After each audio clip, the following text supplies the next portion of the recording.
Okay. Don't know what I'm doing. Oh, hello there. And welcome to Angry Andy Reviews. I didn't see you. You kind of just snuck up on me. While you're here, though, I will do a very quick review on the latest Ryan Reynolds film, The Adam Project, which has just been released on Netflix. I have no idea what this is. I am in the middle of fixing my chimney after a horrific week last week. I'm not going to say any more. However, this film, The Adam Project, is a time travel film, and it stars Ryan Reynolds as Adam, and after accidentally crashing in 2022, Adam Reed teams up with his 12-year-old self for a mission to save the future. And bizarrely enough, you don't really get a sense of what it is they're actually saving. This film is a conglomeration of multiple different ideas. There's borrowings of tropes from Back to the Future Part 2, and even Terminator 2, which I think they reference. And there's that much going on that it's hard to understand what it is they're actually fighting for. You don't really get a sense of what has happened in the future. In fact, you don't really see anything of the future other than a brief snippet at the beginning of the film and then a brief snippet at the end.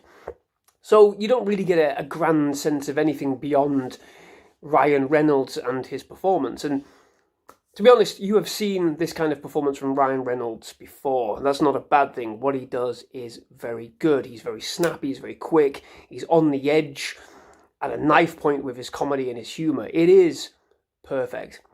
And it's interesting to note that the director of this film, I can't remember his name, I think it's Sean Levy, I think. It's interesting to note that he worked with Ryan Reynolds on the previous film, Free Guy.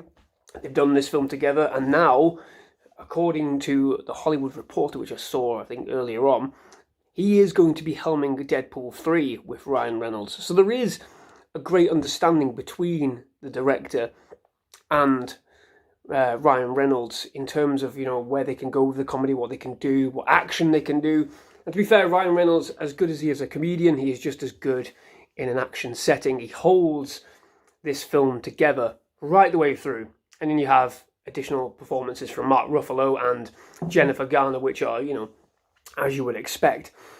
Walker Scobell, I hope that's the right pronouncing, I really hope it is the younger 12-year-old Ryan Reynolds in this. And again, he does a really good job of sort of getting that essence of a younger Ryan Reynolds. I don't think it works all the time. I think sometimes it's a little bit sort of like, oh, for God's sake, please just shut up. And I think, funnily enough, Jennifer Garner, who plays his mother in this film, actually does say, I wish you'd just stop being a jerk and shut up, or something to that effect.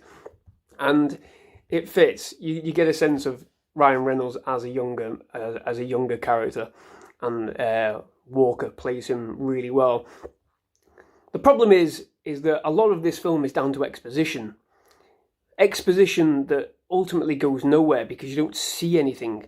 We hear a lot of talk about what the damage has been done because of the invention of time travel in the future, and how we need to destroy time travel in order to save the future. And yet, like I said, we don't see anything of that future. We see brief snippets of Ryan Reynolds with, his sort of mysterious wife who he thinks is dead, and yet she's here in 2022, and yet, we don't get an explanation for why she's really there, what she's really doing, what he's doing, what any of them are doing, to be honest. It's literal just, well, I did this, and then I'm doing that, and now I'm going to go and do something else. Okay, but what is this film? It's an overworked piece. It's an hour and 45 minutes long. I think you probably could have shaved off a fair bit of time and cut down on some of the gristle that comes through. Zoe Saldana's part, as good as she is very brief and really amounts to nothing beyond adding an emotional levity. But you get a better emotional sort of grounding, a better sort of emotional anchor with the earlier portion of the film, where Ryan Reynolds has come back to when he was a child and is seeing his younger self, seeing the way he's behaving with his mother after dealing with a loss. And it works much better there. The first half of the film, I believe, for me, is a much stronger film than the second half of the film. The second half of the film just completely loses itself and becomes a jumbled mess of Back to the Future Part 2 and Terminator 2, and yet we don't get anything. We don't get any meat to it. It's just there. It's ideas and borderline terrible execution.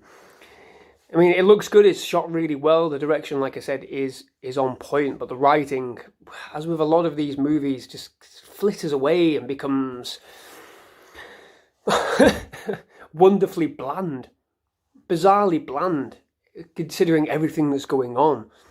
I mean, they do away with multiple assailants in this film, in this action film. People die, and there's a throwaway line of, "Oh, you don't want to know what happens when you get killed in the past." Well, fucking hell, I do. I really do. I want to know what happens when you get killed in the fucking past, because it looks fucking awful.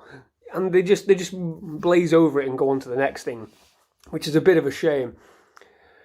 Yeah, I mean, that's just it. It is a good sort of popcorn film, I think, for a Friday night, Saturday appeal. If you want to watch something at home and stream it, that's where these films come in. You know, these Netflix streaming films, these Amazon streaming films. This is a Netflix film.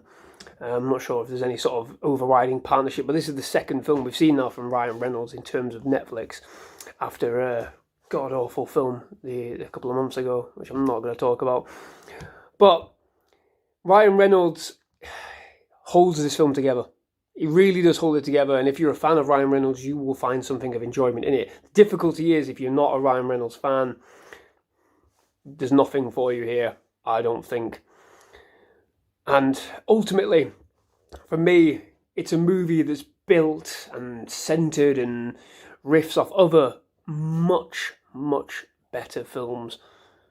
Much better acted films, much better structured films, much better story-driven films. I mean, like I said, we get a Back to the Future 2 element, similar to with Biff Tannen. And yet, you know, the wonderful thing about Back to the Future 2 is that we were shown what happens when somebody obtains the power to use time travel, you know, and use it for their own benefit, which is what kind of happens here with the villain in this film. And yet we don't see anything of what she does with it. It's just, oh, well, I did this and I did that, and now, oh, okay. And any element of paradoxical sort of meetings, they slightly brush on it and then move away, because really, ultimately, the writing doesn't support the intricacies of time travel dilemma. And I've seen, bizarrely enough, people saying this is a really good time travel movie. No, I don't think it is. I think it's quite a schlocky time travel movie. There are other ways they could have done this, I think, but there you go. That is it. I'm going to try and get back to fixing this, because you rudely interrupted me. It wasn't staged, it wasn't set up at all. So yeah, solid. I say solid, because it's not solid, it's a bit duff. I'm going to sit, and I think I'm being generous because I enjoyed Ryan Reynolds' performance in this. And I think genuinely, alongside Mark Ruffalo, who comes in and adds a nice little comedic element, it's very much Bruce Banner.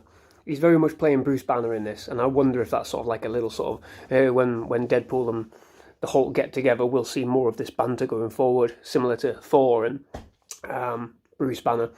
I think for that reason, I will settle on a 6 out of 10. It's perfectly serviceable for a weekend movie, like a Sunday night film when you've just had your roast dinner and, you know, you've had too much cake and generally you're just dreading going back to work. I think, you know, for that person, for that reason, it's probably a very serviceable film. But like I said, 6 out of 10. I'm going to smash something to pieces. So, ta-ra. Angry Andy Review.